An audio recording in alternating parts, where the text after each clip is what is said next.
లోక్సభ అభ్యర్థుల ఎంపికపై కసరత్తును ముమ్మరం చేసింది కాంగ్రెస్. తెలంగాణలో మిగిలిన 8 లోక్సభ స్థానాలకు అభ్యర్థులను ఖరారు చేయనుంది అధిష్టానం. ఇప్పటికే 2 విడతల్లో 9 మంది అభ్యర్థులను ఖరారు చేసింది ఏఐసీసీ. మార్చి చివరికల్లా అభ్యర్థులను ప్రకటించే అవకాశం కనిపిస్తోంది.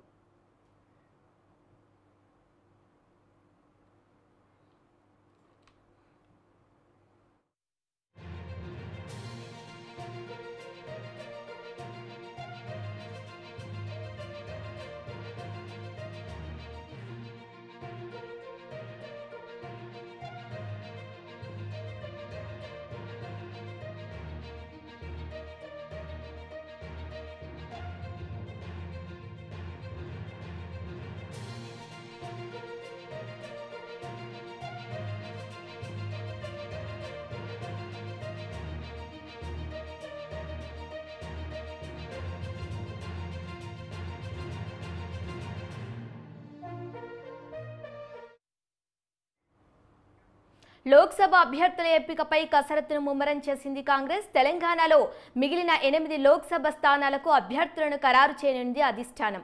ఇప్పటికే 2 విడతల్లో 9 మంది అభ్యర్థులను ఖరారు చేసింది ఏఐసీసీ. మార్చి చివరికల్లా అభ్యర్థులను ప్రకటించే అవకాశం కనిపిస్తుంది. ఇదే అంశానికి సంబంధించి మరిన్ని అప్డేట్స్ గాంధీ భవన్ నుంచి భవిత అందిస్తారు. చెప్పండి భవిత.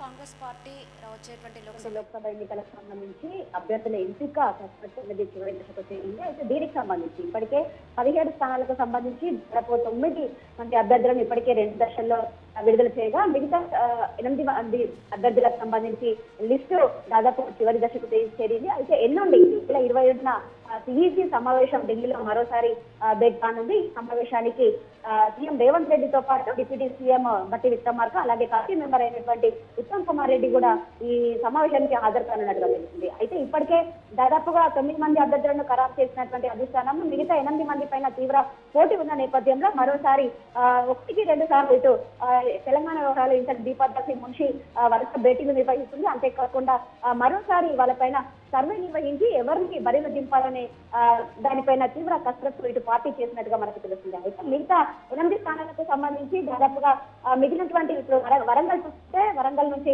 దుమ్మాద సాంబయ్యతో పాటు పసుమూరి దయాకర్ ఈ 2 పేర్లు ఖరారు చేస్తూ అధిష్టానానికి లిస్టు పంపించారు. అంతేకాకుండా ఆదిలాబాద్ నుంచి అయితే ఆదివాసీలకే టికెట్ ఇవ్వాలని చెప్పేసి ఇప్పటికీ అధిష్టానం భావిస్తున్న నేపథ్యంలో అక్కడ నుంచి 2 మహిళలను ఎవరిని దించాలనే కసరత్తు అయితే చేస్తుంది. ముఖ్యంగా అక్కడి నుంచి రైతు వైద్యులైనటువంటి డాక్టర్ సుమలత పేరు ఒకరు అనౌన్స్ చేస్తే అంతేకాకుండా ఉపాధ్యాయులు అంటే ప్రభుత్వ ఉపాధ్యాయులుగా పనిచేసినటువంటి ఆశ్రమ్ సుగుణ పేరు కూడా కొంత మేరకు అధిష్టానం భావిస్తున్నట్టుగా తెలుస్తుంది. వీళ్ళిద్దరిలో ఎవరినో ఒకరిని ఫైనల్ చేసే యోచనలో ఉన్నట్టుగా తెలుస్తుంది. ఇక ముఖ్యంగా హైదరాబాద్ స్థానానికి ఉంటే హైదరాబాద్ ఎంఐఎం గట్టి పట్టున్న సందర్భంలో అక్కడి నుంచి షహనాజ్ తుర్సుమ్ అనే మహిళను ఇప్పటికే సుప్రీంకోర్టు న్యాయవాదిగా పనిచేస్తున్నారు. వాళ్ళను బరిలో దించనున్నట్టుగా తెలుస్తుంది. అంతేకాకుండా ఇంకా కరీంనగర్ నుంచి ఇప్పటికే ప్రవీణ్ రెడ్డి పేరు ఫైనల్ అయినట్టుగా తెలుస్తుంది. అయితే కొద్ది మేరకు కరీంనగర్ నుంచి జీవన్ రెడ్డిని కూడా బరిలో దింపాలని ఆలోచిస్తున్నట్టుగా సమాచారం అందుతుంది.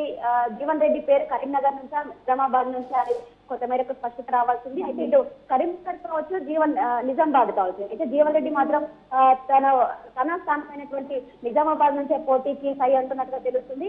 ఇటు అధిష్టానం కరీంనగర్ ఇస్తుందా నిజామాబాద్ ఇస్తుందా అనేది కొంత మేరకు స్పష్టత రావాల్సింది. అయితే ఇటు కరీంనగర్ నుంచి ప్రవీణ్ రెడ్డి, నిజామాబాద్ నుంచి జీవన్ రెడ్డి, ఇంక ఈ 2 స్థానాలకు సంబంధించి తీన్మార్ మల్లన్న పేరు కూడా కొంత మేరకు చర్చిస్తున్నట్టుగా తెలుస్తుంది. ఈ 3 పేర్లను కూడా ఈ 2 స్థానాలకు ఎవరిని ఫైనల్ చేస్తారని చెప్పేసి వేచి చూడాల్సిన పరిస్థితి ఉంది. ఇంకా మిగతా సంబంధించి భువనగిరికి సంబంధించి మాత్రం ఇటు చామలి కిరణ్ కుమార్ రెడ్డి చాలా కాలం నుంచి తీవ్ర స్థాయిలో పోటీకి నేను సిద్ధమని చెప్పేసి తీవ్ర స్థాయిలో ఇప్పటికే ప్రచారం నిర్వహిస్తున్న నేపథ్యంలో చామల కిరణ్ కుమార్ రెడ్డికి టికెట్ ఇస్తారా లేదంటే కొన్ని రోజుల నుంచి తెరపైకి పైల శేఖర్ రెడ్డి పేరు కూడా తెరపైకి వినిపిస్తుంది. ఇటు పైల శేఖర్ రెడ్డితో పాటు చామల కిరణ్ కుమార్ రెడ్డి పోటీకి ఉన్నట్టుగా తెలుస్తుంది. అంతేకాకుండా కోమటిరెడ్డి బ్రదర్స్ నుంచి ఒక టికెట్ ఆశిస్తున్నప్పటికీ ఇటు కోమటిరెడ్డి రాజగోపాల్ రెడ్డి వైఫ్ లక్ష్మికి టికెట్ ఆశించాలని ఇవ్వాలని చెప్పేసి మొదటి వరకు రాజగోపాల్ రెడ్డి తీవ్రంగా కృషి చేస్తున్నప్పటికీ తనకు మంత్రివర్గంలో చోటు కల్పించాలని చెప్పేసి తన వైఫ్ సతీమణిని ఆ పోటీ నుంచి అంటే లోక్సభ అభ్యర్థి పోటీ నుంచి తప్పించినట్టుగా తెలుస్తుంది.